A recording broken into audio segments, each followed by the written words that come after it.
Welcome into the In the Money podcast for KeenelandSelect.com. Tom Leach along with Keeneland's Director of Wagering Development, Jim Goodman, as we take a look at the Saturday card at Belmont Park, an all-stakes pick four, three of them graded, culminating with a Grade 1 Man of War. But first, tip of the cap to Mr. Goodman. If you saw our top five picks for the Derby, I think you had four of the four of your horses were in the top five, and you had them. You had the Derby trifecta, and you had the the superfecta on the Oaks, right? I did. If you listened to me and you bet it right, of course I didn't bet it right. I did have a trifecta in the Oaks and the Derby, but I didn't have the super in either one of them. I wish I had. I'd be a very happy man right now, that $19,000 super. But if my boy Jack had gotten up for fourth, I would have had the super. But I did not have Instilled Regard in the fourth leg, so not didn't many have did. that. But I gave out the superfecta on Oaks Day with Monomoy Girl, Wonder Godot, Midnight Basoo third, and my favorite Eskimo Kisses ran fourth. So if she'd run third, you'd have had to try as well. Exactly. So good day for Keeneland horses that ran on Bluegrass Day to run on Oaks and Derby Day. If you remember, the Will Call ran very well and won that race, and obviously Monomoy Girl and Good Magic ran a big race. So. Yeah, very impressive. Let's talk about the Saturday card at Belmont. We'll just take these stakes in order. The 8th is the ungraded Run Happy Stakes. Sprinters going 6 furlongs in here. Who did you land on? Well, there's only 6, and I landed on 3 of them. I think my top pick is going to be Westwood, the 2-horse, coming out of the Keeneland race, the Commonwealth, where he ran 5th, but had the lead shortly before the wire and just got passed by a couple of pretty good horses that came back and finished 1-2 on Churchill on Derby Day. Limousine Liberal and Warriors Club ran 1-2. They just reversed it on Saturday. So I think that was certainly a key race, and Westwood only ran 2 lengths behind them. So I'm going to take Westwood here as a win pick. But in the pick 4 that we'll talk about later, I think you got to use Skylar Scramjet off the recent form there. Didn't run that well in the Carter, got beat by 10. But before that, had 3 good races in a row at Aqueduct. So I think Skylar Scramjet is a must-use, and I would use him below Westwood in the exacta.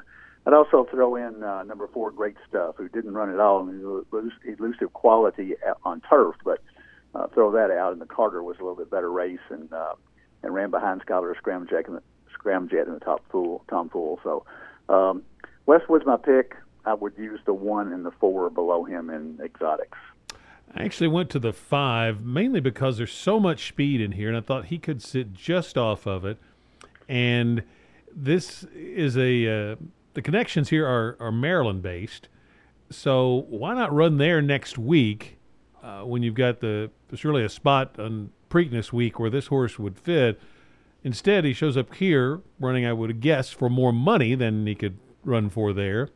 And so that intrigued me. So I went Always Sunshine here, but I like Westwood and Skylar's Scramjet a lot, so I'll use all 3 in the pick 4. Like you, I think Westwood's the one to beat, but I'm going to try to beat him with Always Sunshine. Just off that Maryland angle intrigues me a little bit in there. 9th race, the Grade 3 Boghei.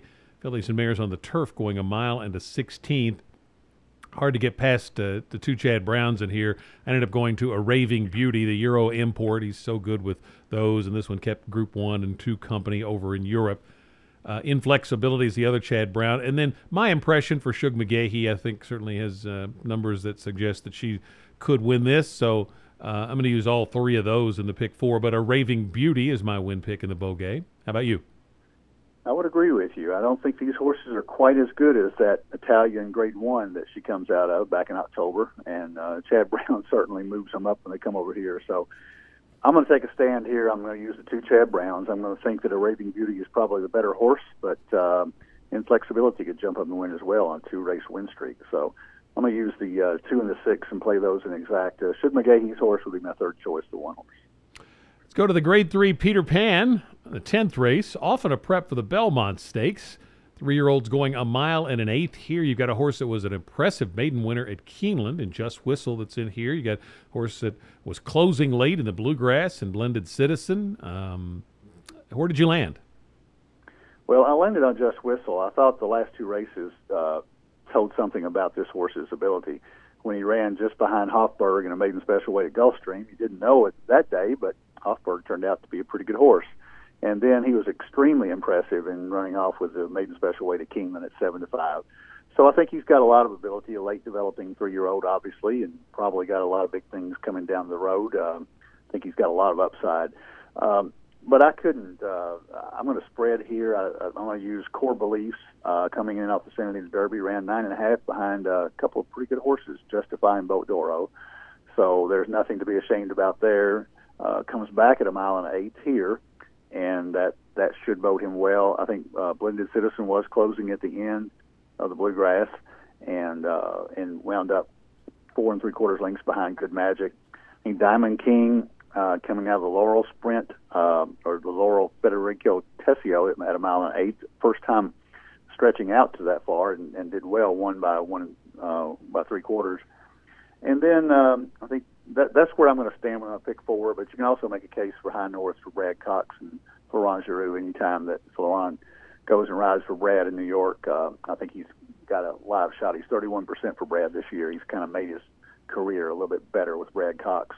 So I'm going to take Just Whistle on top, but I can use a few more in the pick 4 as well. Yeah, I thought this was a race I would have to spread to. I ended up I started to go to Just Whistle, and I ended up going to High North, a little more battle-tested. I like the improvement in the last race to the 91 Buyer, which is this horse's best number, and then 2 sharp works since that. And Brad Cox is having a great year, and you mentioned the angle with Florent Giroux in the saddle. So High North is where I landed here, but not a strong win opinion. Just Whistle would be my next one. And then Core Beliefs I want to use. Blended Citizen I thought was running well at the end of the Bluegrass, so I'm going to include that one. Diamond King, if he goes, I think I've read he's probably going to scratch, but if he goes, I would definitely add him. And then I also threw in Gotta Go. Not real convinced that this is a win candidate, but I just look at all of his one-turn races are his best, and 1.1 miles is a one-turn at Belmont. So just on that angle, I threw in Gotta Go as well. But High North is the win pick in here, and use as many as you can if you key on him in exactas within the race. The 11th is the Grade 1 Man of War at 1 3/8 on the turf. High Happy's 105 Buyer last time just jumps off the page, but I'm going to try to beat him with Call Provision. Went back and watched the race this horse comes out of at Keeneland. It was a slow pace, really slow, and he was really ranked, really fighting the rider for the first half of the race. And I think that took a little starch out of him late, and when he was trying to close down along the inside, maybe had used up a little of himself early fighting the rider, and also the fact the pace was so slow they weren't coming back to him. So I think with a better setup, Call Provision could run really well, and it'll be second off a layoff. And if you look back to last summer, his second off a layoff in late July was a move forward. So if he moves forward here, he's right in the mix. He's had a good work since that race at Keeneland. So I'm going to try Call Provision and think I'll get maybe a little bit of a price on the Chad Brown here. Because of High Happy, I think it's going to take a lot of money. And then the other one I would use would be Sadler's Joy. Just a lot of back class there. So I definitely want him on my ticket as well. How about you in the Man of War?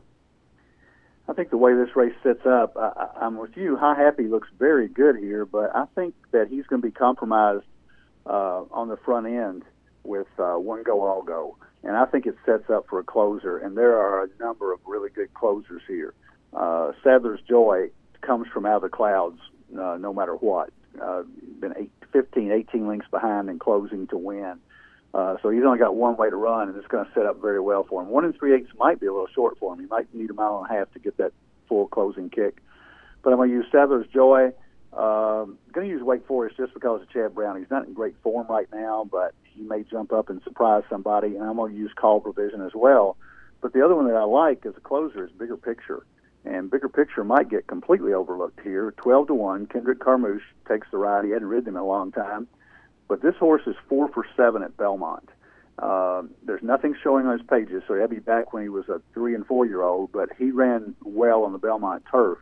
And this race sets up for him. He's got a little more positional speed than some of those others, but he's going to come from way off of it too. So I think with High Happy and One Go All Go, maybe laying down a tough pace here, I think it sets up for somebody to come from behind. So I'm going to go deep, but I'm going to take a swing here with either Bigger Picture or Sadler's Joy, and Bigger Picture is going to be the much better price. I think Money Multiplier also has a shot on the outside. Shipping back from Dubai, you kind of worry about that, but a lot of back class, and Chad's got another one in here that's got a shot. So lots of ways to go here when we get to our pick 4. Well, let's take a look at the pick 4. In the 8th race, I'm going to start with the 3 horses I mentioned, the 1, 2, 5. Going to use the 1, 2, 6, the 2 Trad Browns, and Shug in the 9th.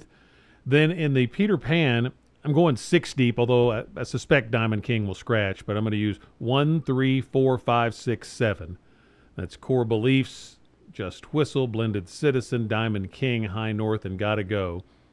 And then I'm going to go 3 deep to keep the ticket at a little under $50. I'm going to use Call Provision, High Happy, and Sadler's Joy. If Diamond King scratches, like I think he will, then I like your thinking on Bigger Picture. So I was trying to keep the ticket affordable. If you've got a little bigger budget, just go ahead and add him. Or if you want to wait and see if Diamond King scratches out and then add him, I certainly think that wouldn't be a bad move. But my ticket is 1, 2, 5 by 1, 2, 6 by 1, 3, 4, 5, 6, 7 by 2, 6, 7. How about you? All right, I'm going to a little bit different. I'm going to take 1, 2, 4 in the first with Skylar, Scramjet, Westwood, my top pick, and Great Stuff, the 4.